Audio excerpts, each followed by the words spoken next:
Bonjour à tous et bienvenue sur Mosaïque, programme alléchant aujourd'hui. On va beaucoup parler de sport mais aussi et surtout de gastronomie puisqu'on a l'immense plaisir d'accueillir le Bocuse d'Or France 2017. Mathieu Otto, bonjour. Bonjour. Avec le trophée évidemment puisqu'on voulait absolument le voir. On va aussi avoir la chance de partir en voyage. Fanny Gallinella nous emmène aujourd'hui en Guadeloupe. Bonjour Fanny. Bonjour. Et puis on va parler aussi des réseaux sociaux et de ce qui a été le plus commenté sur la page Facebook de Mosaïque. Ce sera avec Sandrine. Coucou Sandrine. Salut. Mais aujourd'hui c'est la journée mondiale du pain. Donc on commence cette émission dans une boulangerie. Marie-Laurence est en duplex. Bonjour Marie. Bonjour Julia, oui, aujourd'hui c'est une journée dédiée aux artisans boulangers, c'est la journée mondiale du pain. Dans cette boulangerie, comme dans toutes celles que j'ai contactées, rien n'est organisé de spécial pour cette journée qui met pourtant en avant le travail des artisans boulangers. Je serai tout à l'heure avec le gérant Jean-Pierre Bauder pour en parler. Il nous partagera également son point de vue sur la concurrence des supermarchés face aux boulangeries. Ok Marie, donc à tout à l'heure. Pour le moment, on regarde le résumé de l'actu en 60 secondes. L'imbattable Jan Schrub remporte le 10 km en 31 minutes 11 secondes. Le départ des 1840 partants a eu lieu en 2 vagues pour éviter les bousculades, voire les chutes. Le saviez-vous, dans chaque dossard se cachait une puce qui détectait le moment très précis du départ et de l'arrivée. Chacun pouvait ainsi s'enorgueillir ou pas de sa performance réelle. Pour être pompier volontaire, il faut être performeur.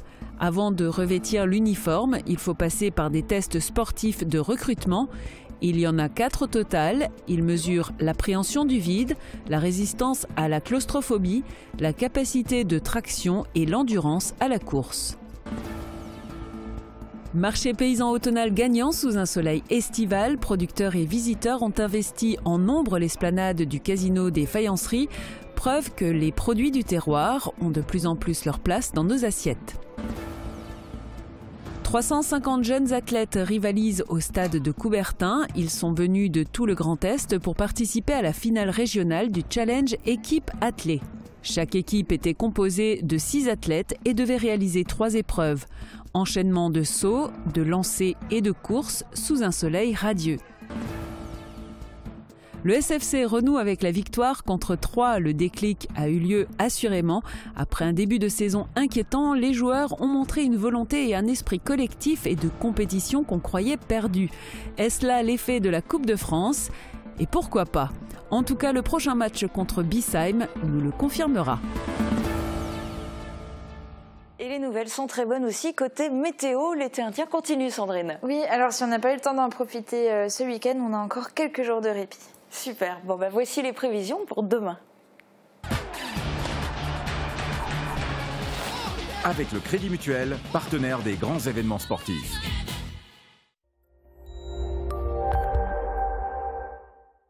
Je suis super contente parce que pour une fois, j'ai de bonnes nouvelles. Le soleil est de retour et pour encore quelques jours. Demain, la journée sera encore bien ensoleillée avec des températures très agréables. Il fera de 6 à 13 degrés au minimum et de 21 à 23 degrés l'après-midi. Demain, nous sommes le mardi 17 octobre et nous fêtons les Baudouins. Le soleil nous accompagnera de 7h56 à 18h37. Je vous retrouve dans un instant pour la suite de l'émission.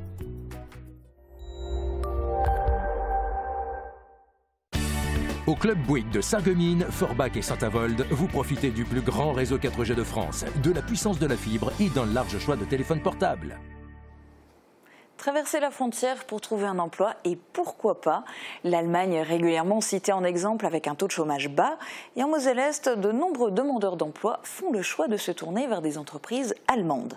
Pour les aider, Pôle emploi Sarreguemines, avec EURES et le service de placement transfrontalier, a organisé un forum pour l'emploi transfrontalier. Reportage de Marie-Laurence.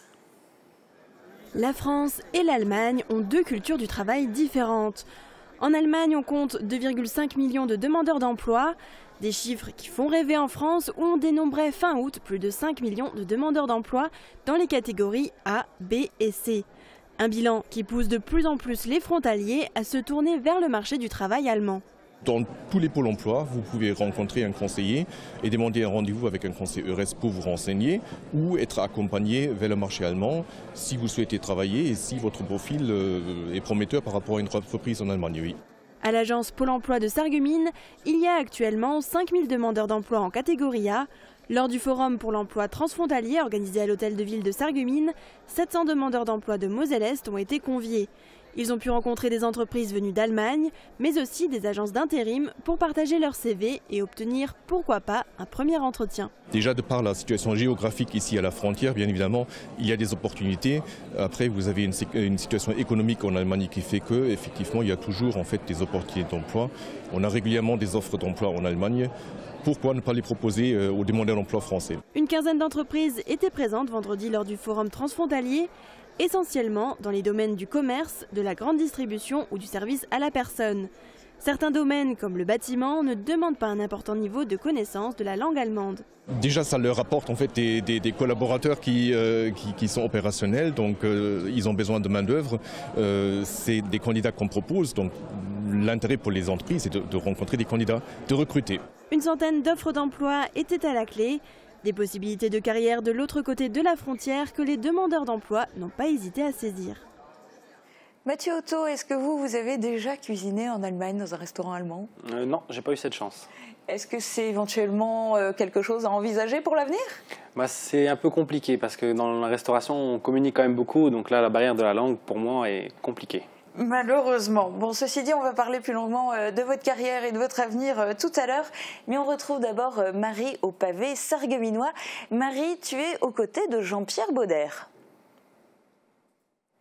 Exactement. Alors Jean-Pierre Bauder, bonjour. Donc aujourd'hui, on l'a dit, c'est la journée mondiale du pain. Mais vous n'avez rien préparé de spécial pour aujourd'hui. Mais par contre, il faut dire que chaque jour, vos clients ont droit à 13 types de pains différents. Oui, c'est bien ça. Non, je n'ai pas été informé de cette journée. Mais comme vous dites, on a 13, même une quinzaine de sortes de pain tous les jours. Et des opérations, on en fait occasionnellement tout le long de l'année. Donc voilà quoi. Il y en a même une que vous organisez d'ailleurs demain. Oui, demain pour le marché. On essaye de faire tous les jours de marché une opération. Demain, ce sera notre spécialité, la crème cannelle. On fera un petit geste sur le prix, voilà, pour fidéliser les gens quoi. Ok. Il y a un jeune boulanger qui a fait le buzz sur les réseaux sociaux récemment. Il reproche notamment la concurrence déloyale des supermarchés sur le prix des baguettes au détriment des artisans boulangers. Est-ce que vous partagez son avis? Bien sûr que je le partage, il a bien raison. Il n'y a qu'à aller au Cora ou dans n'importe quelle grande surface, quand on voit les gens qui achètent les baguettes par dizaines au détriment des petits boulangers comme nous, je pense qu'ils regardent plus le prix que la qualité. Oui, parce que ce n'est pas la même qualité. C'est pas du tout la même qualité, du moins je le suppose, quoi. Mais nous, on travaille que de la tradition, la farine de tradition, que des produits nobles, tout est fait sur place, par moi-même. Je fais tout seul. Voilà. Et dans la vidéo, il dit également « Dans 20 ans, il n'existera plus le boulanger, vous l'aurez tué ». Il est très pessimiste. Quel est votre avis sur l'avenir des artisans boulangers? Je pense qu'il n'a pas tout à fait tort aussi. Moi, j'étais pendant 15 ans en zone rurale. J'ai vu le déclin des boulangeries qui fermaient dans les villages aux alentours. Avant, dans le temps, chaque village avait une boulangerie.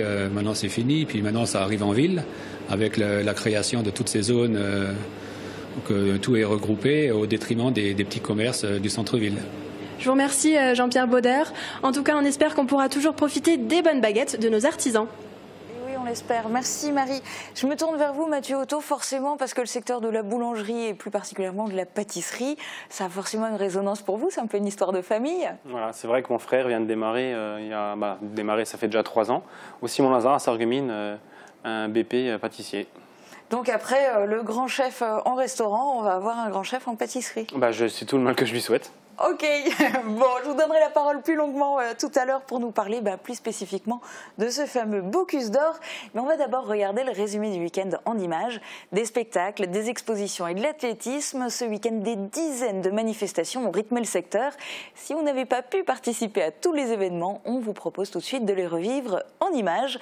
Voici le VSD réalisé par Marie Lorenz et Thomas Drouin.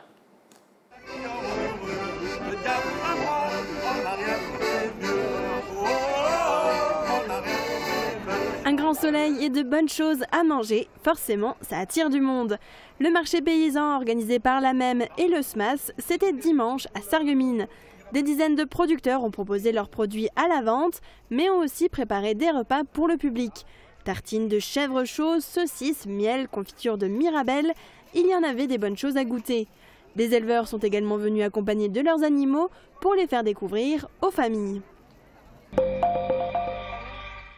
Vouloir être pompier volontaire, c'est une bonne chose. Les différents centres d'intervention du secteur sont d'ailleurs en constante recherche de nouveaux volontaires. Mais avant de pouvoir revêtir l'uniforme de pompier, il faut passer par des tests sportifs de recrutement.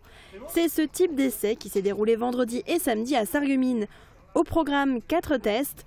L'un concernait l'appréhension du vide, le deuxième, la claustrophobie, et les 2 autres étaient un exercice de traction et de course. Samedi, 13 candidats ont passé les tests. 14 nouveaux candidats y participeront samedi 21 octobre et commenceront peut-être une nouvelle aventure avec les soldats du feu en janvier. Pas de test de vue pour les pompiers.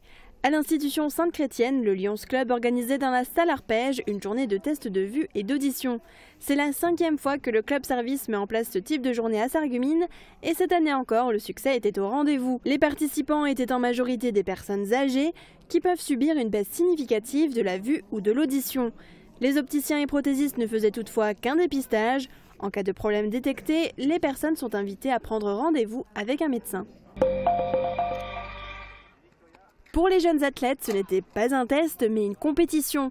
La finale interrégionale équipe athlée des catégories Benjamin et Minime s'est déroulée dimanche. 350 sportifs se sont réunis au stade Coubertin à Sarreguemines. Saut à la perche, saut en hauteur, saut en longueur, lancer de poids, de javelot ou encore course en relais, les jeunes se sont illustrés dans leur spécialité.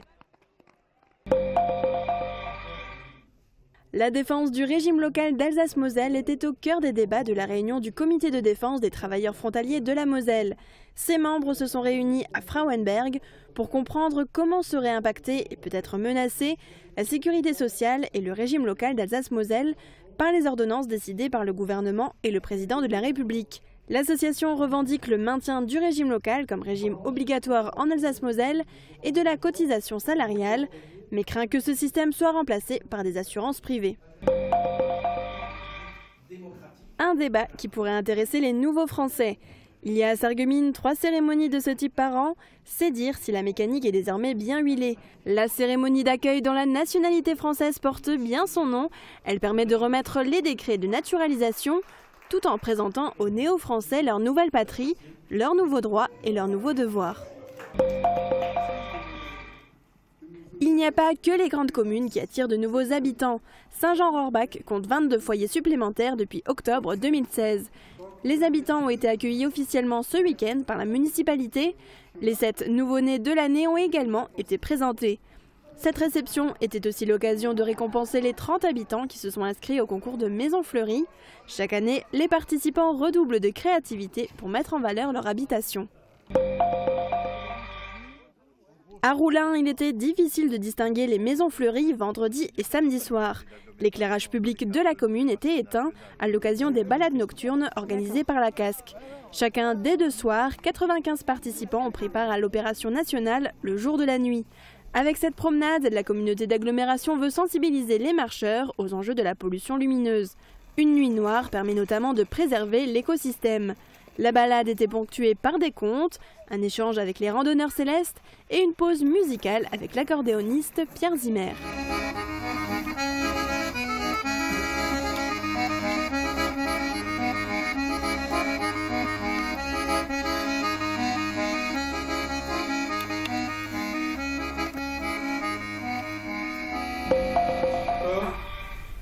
Le soleil, la terre, la lune, comment ça marche?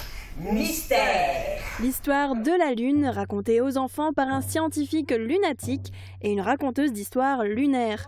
Ce spectacle a été présenté à la médiathèque de Sarreguemines dans le cadre de l'opération La science se livre. Comment fonctionnent le Soleil, la Lune et la planète Terre? Le professeur Boris Bouldanov et la conteuse Léa vulgarisent les faits scientifiques pour qu'ils soient compris par les plus jeunes. Maintenant, autour du Soleil, il y a 8 planètes, dont la Terre. Alors, la Terre... Et le soleil, voilà. Voilà. Ça va bien. Sherlock Holmes enquête à Roulin, ou presque, parce que finalement, que viendrait-il faire à Roulin? Si c'est pour voir des vieux, il y en a à Londres. La compagnie des Hauts proposait son spectacle Sherlock Holmes, son dernier coup d'archer. Le duo a embarqué le public au 221B Baker Street. L'un des spectateurs a d'ailleurs été invité à participer au spectacle. C'est à cause de cette mauvaise rencontre que vous êtes venu m'amener un télégramme qui est dans votre poche, un télégramme urgent que vous allez me donner maintenant. J'avais oublié. Je vous ai apporté un télégramme. Merci. Pour être inspecteur, il faut être un petit peu comédien. Arrêt à Sarreguemines pour les voitures anciennes. La DAC, Fédération allemande d'automobilistes, a organisé ce week-end son traditionnel rallye. Un parcours de 200 km en 2 jours pour les voitures de collection et les youngtimers. Samedi, ils ont effectué la partie française de leur parcours. Les 70 équipages sont partis de Hubern et sont passés par Hundelin, Hambach ou encore Saint-Avold. À Sarreguemines, ils ont investi le parking de l'hôtel de ville pour faire une pause et exposer leurs voitures. Les automobilistes ont pu profiter de leur passage à Sarreguemines pour découvrir la nouvelle exposition de la Dalle, l'amicale des artistes lorrains. Cette année, le thème était le voyage. Les artistes vous font voyager en Crète, à Lisbonne ou encore en Mauritanie. D'autres peintures et sculptures sont exposées, des œuvres effectuées lors de symposiums, du voyage à Venise et des ateliers nus.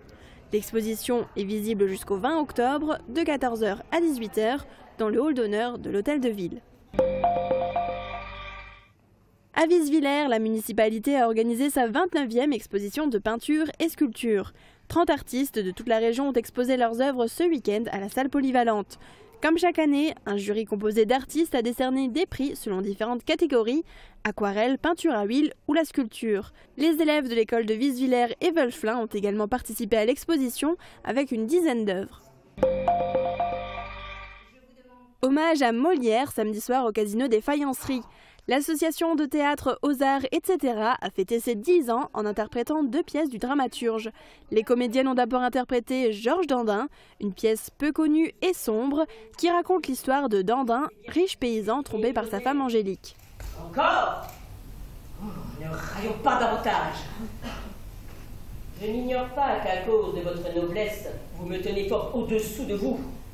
Et le respect que je vous veux dire ne regarde point ma personne. J'entends parler de celui que vous devez à des nœuds aussi vénérables que le sont ceux du mariage.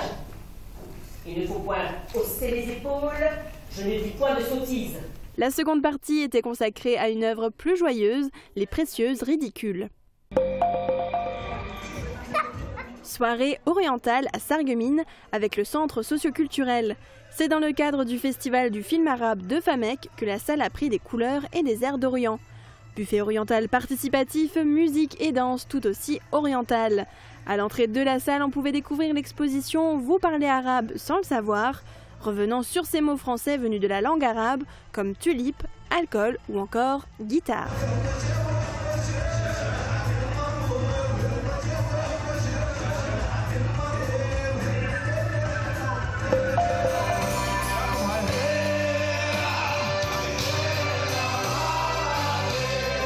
À Zétain, direction la Bavière.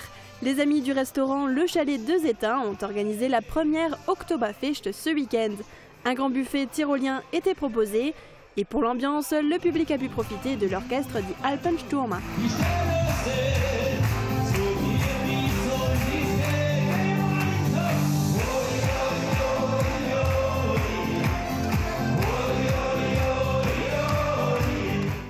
Et dans un instant, on revient sur les grands événements sportifs du week-end, foot, lutte et 10 km de Sarreguemines. Et puis on va demander bien sûr à Mathieu Otto de tout nous dire sur le Bocuse d'Or. A tout de suite.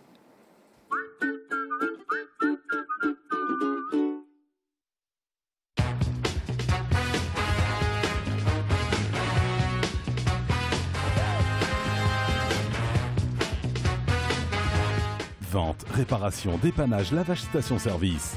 Les garages Schwind à Rohrbach et Sarreguemines.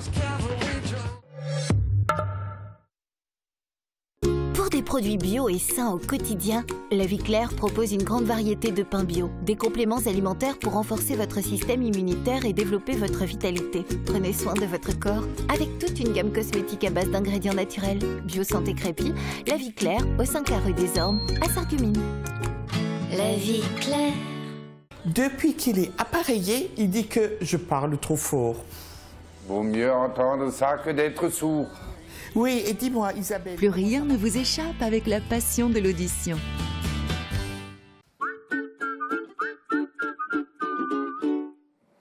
Mathieu Otto, depuis 2 semaines et demie que vous avez décroché ce trophée, le Bocuse d'Or. Vous êtes sur un petit nuage? Oui, très fier et encore beaucoup d'émotions dues à cette récompense. C'était intense, c'était un exercice de style bien particulier, cette compétition. Au niveau stress, on gère comment? Au niveau stress, bon, on a eu la chance de participer il y a 2 ans, donc on savait déjà un petit peu à quoi s'attendre. Après, c'est vrai que le stress fait avancer les choses, hein. Il nous a permis de nous investir au maximum, et après on a essayé de contenir et de gérer cette sensation qu'est le stress au mieux. Et vous dites « on » parce que c'est aussi un travail d'équipe. Bien sûr, moi j'ai fait la compétition avec Jordan Holzamer, qui était mon commis, qui travaillait également à l'Auberge Saint-Walfrid. Et après, on était 2 à faire le concours, mais après, il faut savoir que derrière, il y a toute une équipe. Il y a des gens qui travaillent, il y a chef, il y a des chefs de l'extérieur qui sont venus nous apporter leur soutien et leur connaissance. Et un choix bien particulier des ingrédients? Voilà, donc on a fait pousser, on va dire, grâce à Jessica Lejeune, qui est une jeune maraîchère, qui s'est vraiment très bien occupée de nous. Donc on a sélectionné les légumes et on les a plantés jusqu'à ce que pour le jour J, le jour du concours, on ait vraiment les légumes bio, non traités, avec un maximum de saveur pour pouvoir justement révéler le maximum de goût à tous les membres du jury. Et tout ça, ça a payé. Résultat, ce magnifique trophée, c'est le Bocuse d'Or France 2017. Maintenant, en ligne de mire, il y a l'Europe, il y a Turin au mois de juin. Exactement. Ça se prépare comment? Intensément. Je veux dire, on va vraiment s'investir et là, on est sur la création de l'équipe qui va nous entourer. Il faut savoir qu'on a la Team France qui est équipée de gros moyens avec des chefs reconnus et avec des talents énormes qui vont nous guider, nous diriger et vraiment nous encadrer pour qu'on puisse vraiment porter les couleurs de la France sur la plus haute marche du podium. Alors, on a beaucoup parlé de ce beau concours. Je crois que c'est le plus grand dans la gastronomie. Mais il n'y a pas que le Bocuse d'Or. Dans la vie, vous, personnellement, votre carrière, vous voyez comment l'avenir? Pour l'instant, je la vois toujours à l'Auberge Saint-Walfrid, parce que j'ai la chance de travailler dans une entreprise où je me sens très bien, où on est comme une famille, parce que c'est vrai qu'on n'est pas très nombreux, on est en tout avec l'équipe de salle, la réceptionniste et les femmes de chambre, on est une vingtaine de personnes. Tout le monde se connaît, tout le monde connaît tout sur tout. Et l'avantage qu'il y a, c'est qu'on est soudés. Et c'est vrai que c'est grâce à cette équipe que j'ai pu aujourd'hui remporter ce titre, parce qu'il faut savoir que nous, on est mis en avant, mais derrière nous, il y a une équipe et il y a énormément de monde qui sont là pour nous soutenir. Ceci dit, après, à l'avenir, peut-être à moyen terme, on a du mal à imaginer un Bocuse d'Or qui reste seconde cuisine et qui n'a, par exemple, pas son propre restaurant ou qui n'est pas grand chef quelque part. Bien sûr. Après, mon intérêt aujourd'hui, c'est d'essayer de tout faire pour que le Saint-Walfrid monte et qu'on progresse rapidement et dans le bon sens aussi. Après, je pense qu'on est assez intelligent pour avoir 2 chefs dans la même cuisine et ça permettrait à un chef de se retirer un petit peu et de se consacrer à d'autres choses. Et à sa famille, par exemple. Et à sa famille. Ok, bon, on verra en tout cas, mais c'est clair qu'on a envie de suivre de près ce que ça va donner. J'ai une question qui n'a rien à voir avec le Bocuse d'Or, mais je me demande en termes de vie perso, quand on est un grand chef comme vous, est-ce qu'on a le temps de faire du sport? On essaie de se trouver le temps, de faire un petit peu de sport, de sortir, et c'est vrai que ça nous permet de décompresser et de s'oxygéner, de voir un petit peu autre chose, donc ça fait du bien, il faut toujours avoir une petite activité sportive à côté. Ok, et on va parler de sport justement à présent. Les 10 km de Sarreguemines, alors ils ont pu réveiller certains riverains qui n'étaient pas forcément au courant de l'organisation de la course, mais les participants, eux, étaient tout à fait éveillés pour s'élancer sur le circuit à travers les rues de Sarreguemines.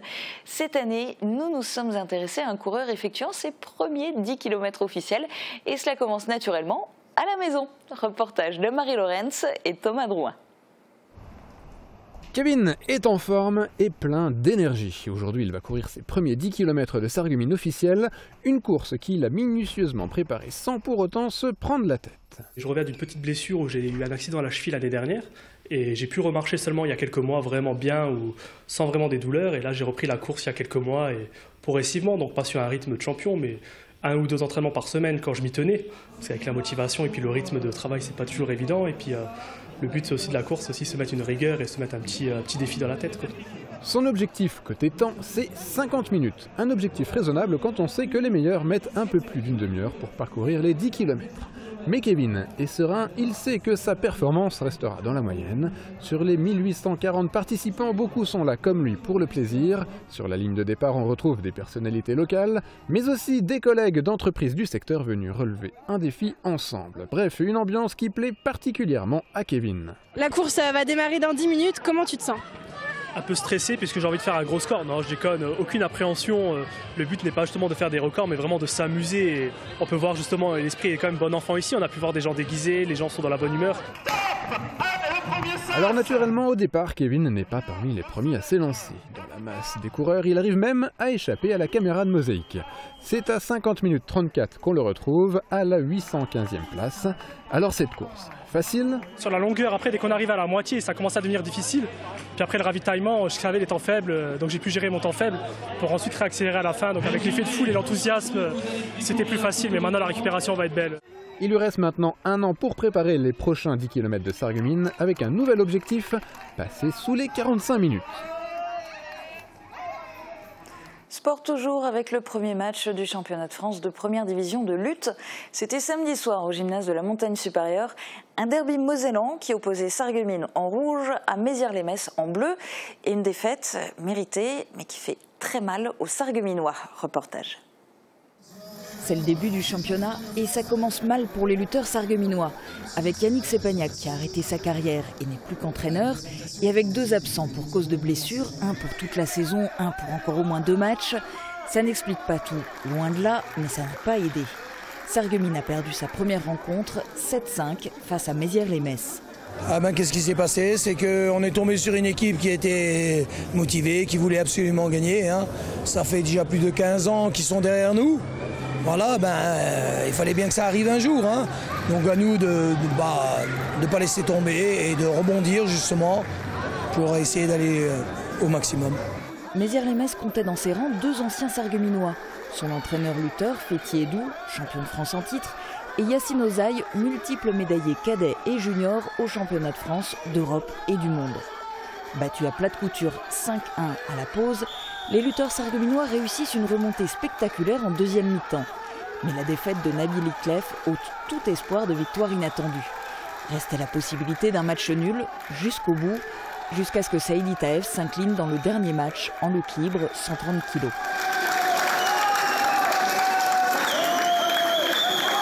Vainqueur, Ivan Jankowski. En première période, c'est là où on se fait surprendre et où on voit certains athlètes manquent un peu d'entraînement. Parce que à ce niveau-là, il faut être prêt, sinon ça passe pas. Et bon, aujourd'hui c'est une défaite. J'espère que par la suite il y aura les victoires, c'est tout. Et que les gars, justement, se remotivent et s'entraînent un peu plus pour justement aller chercher la victoire. D'autant que Mézières-les-Messes n'est de loin pas le favori de la poule. La bête noire de Sarreguemines, ce sera à nouveau Sotteville-les-Rouen, qui vient d'ailleurs de remporter sa première rencontre 11-1 à domicile. La variable d'ajustement, ce sera Belleux-Soissons, à battre absolument lors de la prochaine journée de championnat, le 28 octobre, en déplacement dans l'Aisne. On verra, à nous aussi de jouer notre chance, d'y croire à Soissons et pourquoi pas un exploit contre Sotteville. La rencontre la plus difficile, ce sera donc Sotteville-les-Rouen le 11 novembre à Sarreguemines. Enfin une victoire en revanche pour le SFC, il fallait sortir de la spirale de la défaite et ils l'ont fait. Les joueurs du Sarreguemines Football Club ont battu la réserve troyenne 2-0. Voici le résumé du match qui s'est déroulé samedi à domicile. Babit, Louise et Yann Barki mèneront l'attaque sarregueminoise.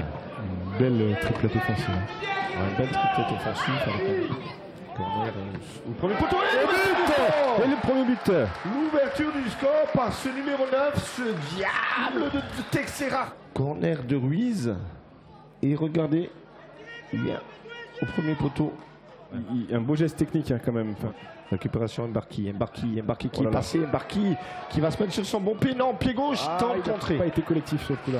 Attention à 3, par contre, attention avec ce diable de numéro 9, Attoli. On le reconnaît à sa chevelure qui centre.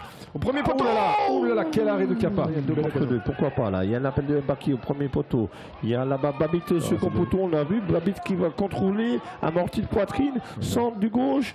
Et Ruiz qui a sa reprise. On sait que cette équipe sarregueminoise peut marquer à tout moment. Allez, Mbarki ça. Et je le dis, deuxième but sarregueminois. On joue la 35 minutes sur un superbe service en rentrée de Babi. Et Mbarki qui vient crucifier le portier de 3 pour le second but sarregueminois. Retour au direct, c'est pour cette seconde période où, on le rappelle, les sarregueminois mènent bien sûr 2-0. Un but qui a été inscrit par Hassan Mbarki et l'autre Joao Texera. Voilà le deuxième, le premier. Ouh là là, ça part fort. Ouh là là, il était juste enlevé. Babit aussi dans la jambe. Ruiz, rentrée Texera, frappe du droit. Mbarki peut-être. Attention. Un petit crochet extérieur, on cherche en retrait. Attention seulement. Heureusement, c'était très dangereux. Qui n'a pas eu beaucoup de travail à faire. Hein. Non. Mais on peut compter sur. Hassan Mbarki qui frappe. Mais c'est toujours précis, Cognac qui peut. Voilà. L'arrêt en 2 temps. Et ça joue bien, ça joue très bien. Et là, Cognac qui peut. Avantage. Cognac, faut frapper Cognac. Il faut qu'il avance encore. Il faut qu'il avance. Impression de soulagement. Soulagement parce que je commençais un petit peu à m'inquiéter de ne pas voir mon équipe revenir à son niveau. Ce soir, je suis rassuré parce que j'ai vu une équipe qui a montré des valeurs qui me plaisent et qui correspondent à ce que je veux de la part de mon équipe.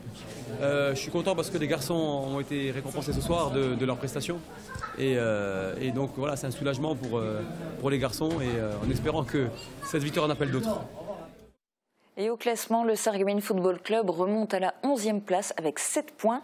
Prochain match à domicile, ce sera contre Erstein, actuel dernier du classement. Et ce sera samedi 28 octobre à 18 h au stade de la Blise. Après avoir fait le tour des événements du week-end, on fait le tour de ce qui s'est passé sur nos réseaux sociaux. Alors Sandrine, quelle vidéo sort du lot cette semaine ? Alors la vidéo la plus vue sur notre page Facebook est de loin celle de Marina D'Amico qui était accompagnée de 2 de ses élèves pour un cours de chant. Elle a été vue plus de 14 000 fois et partagée une 50aine de fois. Et parmi ses élèves, il y avait Lisa Dan, qu'on a déjà vue sur Mosaïque, puisqu'elle avait participé à notre émission Face à moi. C'est ça. Alors, tout juste derrière, il y a notre reportage sur la maison démolie à Ilsprich suite à des dégâts liés au sel qui se dissout dans le sous-sol de la commune. C'est ça. Alors, c'est une vidéo qui a forcément touché beaucoup de monde et pas seulement les habitants du village, même si la majorité des commentaires étaient des commentaires de soutien ou de désolation. Quelques-uns sont un peu plus optimistes, comme celui de Manu qui nous explique que même si un côté du village est détruit, de l'autre côté du village on continue à construire et il finit par dire Ilsprich ne sera pas abandonné. Et si vous souhaitez plus d'informations justement à ce sujet, je vous avais mis en commentaire de cette vidéo le lien pour voir notre dossier qui a été consacré aux dégâts justement à Ilsprich. Voilà, et puis il y a une autre vidéo qui a fait parler d'elle, c'était celle sur l'avancée des travaux du futur centre commercial de Fariberzuiller. Tout à fait, j'en avais profité aussi pour demander à nos internautes s'ils pensaient que ce serait une concurrence pour Sarreguemines. Alors Marie nous a répondu concurrence directe avec Sarreguemines, je ne pense pas, ça fait quand même pas mal de kilomètres et si c'est juste pour y faire des courses et vu le prix de l'essence, ce sera pas, voilà, ça le fera pas. En revanche, y faire une balade de temps en temps pour nous changer des simples magasins un peu plus austères que l'on trouve dans les zones commerciales déjà existantes comme Forbach, Saint-Avold ou Sarreguemines. Et Mireille est d'accord avec elle, elle nous dit moi pareil, je resterai faire mes courses au Super U à Roth et je ne ferai pas du tout ce chemin, donc pas de concurrence. Delphine pense que Best serait plus une concurrence pour Grossebly et le record et Daniel espère que ça incitera Cora à faire des efforts sur les prix et elle ajoute il nous manque quand même un Leclerc, c'est dommage. Mais sinon dans l'ensemble ils ont tous plus ou moins hâte qu'il ouvre pour découvrir les nouvelles boutiques et surtout les différentes activités. Alors je dis tous sauf Bertrand qui pense que Sarrebruck va le tuer à petit feu. D'accord. Alors tout ça, c'était pour les vidéos de la semaine dernière, mais finalement, si on fait un petit bond en arrière, jusqu'à fin septembre même, on annonçait la participation de Mathieu Otto au Bocuse d'Or. C'est ça, tout à fait. Alors, moi, j'ai relevé un commentaire qui m'a fait rire et c'était un commentaire de Pierre-Olivier qui disait à une amie, en plaisantant bien sûr, il faudrait aller manger au Saint-Walfried avant qu'il devienne Bocuse, sinon ça va doubler de prix. Et 2 semaines plus tard, lorsque justement on annonçait les résultats, il a recommenté en disant, tu vois, je te l'avais dit. Alors, majoritairement, je pense que les Sarregueminois croyaient en vous et ça, il y a vraiment pas de doute. Et lorsqu'on a annoncé justement votre première place, ils ont été nombreux à vous féliciter et à partager la nouvelle. Voilà. Donc vos fans sont actifs aussi sur la page Facebook de Mosaïque. Mais du coup, forcément, on a envie de vous poser la question, est-ce que l'effet Bocuse d'Or s'est ressenti au Saint-Walfried? Est-ce qu'il y a eu tout d'un coup encore plus de réservations que d'habitude? Moi, je pense qu'il y a des gens qui sont curieux, qui sont venus voir. Après, on a de la place, hein. On peut encore accueillir du monde, il n'y a aucun problème. Nos prix n'ont pas changé, on n'a pas encore doublé les prix, je dirais c'est pas dans nos intentions à venir. Après c'est vrai qu'il faut venir et déguster et goûter notre cuisine. Bon, on a beaucoup parlé de gastronomie, on va maintenant parler de vacances. Je crois que tout le monde a besoin de vacances, en tout cas on en rêve tous et Fanny est là pour nous faire rêver encore plus. Fanny, votre coup de cœur, c'est la Guadeloupe. La Guadeloupe, voilà. Donc c'est mon coup de cœur depuis que je suis adolescente. J'ai eu la chance d'y être allée à 5 reprises et je ne compte pas m'arrêter là. Donc moi je suis venue vous parler de la Guadeloupe parce que la Guadeloupe, comme tout le monde sait, il y a eu le cyclone Irma qui est passé, mais l'œil de cyclone n'est pas passé vraiment sur la Guadeloupe, donc il y a quelques dégâts, mais vous pouvez y aller. La Guadeloupe va très bien. Donc la Guadeloupe se situe à 8h30 de vol de Paris-Charles de Gaulle, ou Orly. Et puis c'est la France, donc c'est facile pour les papiers. Voilà, exactement. On peut y aller avec la carte d'identité en cours de validité. Donc ça, c'est très pratique. Après, moi, je compare toujours la Guadeloupe à un feu d'artifice parce que pour moi, c'est une explosion de couleurs. Au niveau de la nature, au niveau des plats également, de la gastronomie, au niveau des épices, la gentillesse aussi des Guadeloupéens, c'est ce qui me fait revenir en fait à chaque fois. Je vais vous montrer. Il y a beaucoup de gens qui parlent de racisme en parlant de la Guadeloupe. Alors moi je l'ai pas du tout ressenti en fait. Donc après, je suis peut-être tombée sur les bonnes personnes, mais j'ai été une fois en Martinique, j'ai pas aimé. Donc voilà, j'ai ressenti ça plutôt. Voilà, ça dépend. Ça dépend un petit peu de chacun. C'est une île pleine de relief aussi. C'est une île pleine de relief. C'est ce que je voulais en parler. Au niveau, donc en fait j'ai une petite carte. Je ne sais pas si on voit. Vous avez en fait Grande Terre, Basse Terre. Donc Basse Terre, c'est là où il y a la Soufrière, le volcan. Donc on peut y faire des randonnées. Donc il y a vraiment pas mal de choses à faire. Également côté nature, on a tout ce qui est des chutes. Donc on a beaucoup de chutes, où on peut des cascades. Voilà, il n'y a pas que de la plage, on peut vraiment, vous avez des randonnées à faire, vous avez vraiment pas mal de choses à faire.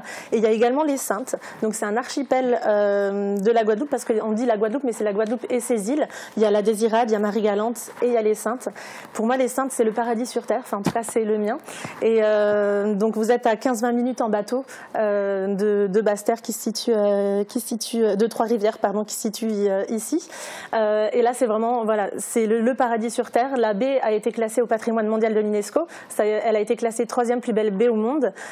Et c'est vraiment le paradis, avec les petites maisons colorées, les iguanes qui se baladent un petit peu partout sur l'île. Voilà, donc ça c'est vraiment... Et en tout cas, vous en faites une très bonne pub. Et on peut aussi venir vous voir à l'agence pour avoir encore plus de renseignements. Voilà, exactement. On a sorti un petit fascicule en fait sur la Guadeloupe avec des prix d'appel à partir de 955 € par personne. Pour combien de temps? Pour une semaine, donc 7 nuits sur place en location. Donc sur la Guadeloupe, on peut faire beaucoup de locations parce que la vie là-bas ne coûte pas cher si on achète les produits locaux et si on va dans les restaurants qui proposent des produits locaux en fait. Donc niveau gastronomie, on peut goûter du colombo de poulet. En dessert, on a des bananes flambées au rhum, fameux rhum de Guadeloupe. Enfin voilà, il y a vraiment pas mal de choses à faire en Guadeloupe. D'accord, moi je vais en profiter pour passer un message à mon directeur. Chef, je veux des vacances. Voilà, ça c'est dit. Bon, merci beaucoup. Merci. On va maintenant aller complètement à l'autre bout du monde tout en restant tout près. C'est-à-dire qu'on va parler d'un sport qui vient de l'autre bout du monde, la Corée, mais qui se pratique tout près d'ici, à Rémerin-les-Putlanges. Le taekwondo, ça fait bientôt 10 ans que ça dure à Rémerin.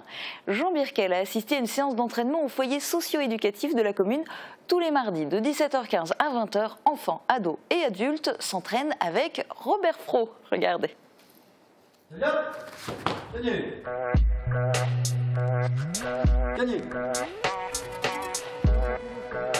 Je m'appelle Robert Fro et je suis l'instructeur du taekwondo et du hapkido ici au club de Remerin-les-Putelanges.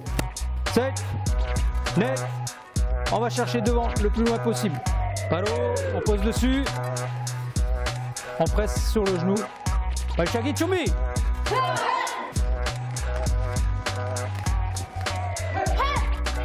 Taekwondo, l'escrime des jambes, qui vient de Corée. Allez, plus d'énergie. Sport olympique. Il faut savoir que le taekwondo est le sport le plus pratiqué au monde. Jambes avant, posées. Jambes arrière, reposer derrière.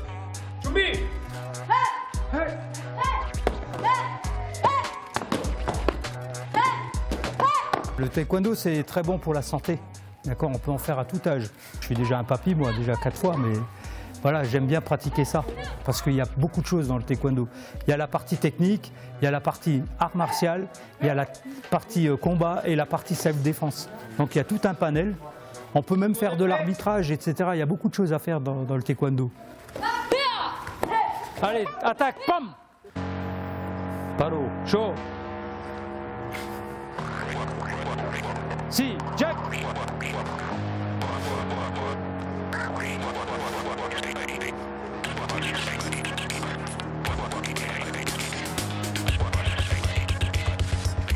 Bonjour, je m'appelle Doriane Molland et je pratique le taekwondo à Remerin depuis bientôt 10 ans.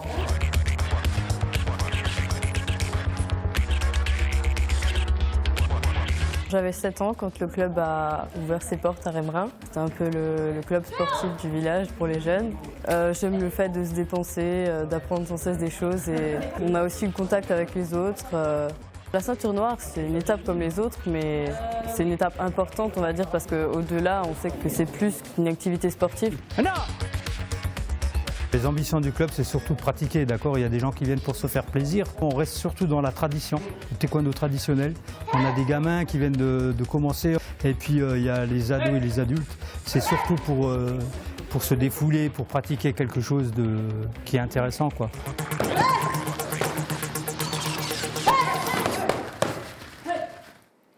On est encore en période de reprise sportive, mais dépêchez-vous si vous voulez découvrir ce sport et rendez-vous les mardis soirs au foyer socio-éducatif de Remerin. C'est la fin de cette émission. Merci beaucoup à tous les trois d'y avoir participé. Demain, on parlera notamment de logement HLM et de jeux de plateau. Très bonne journée à tous. À demain.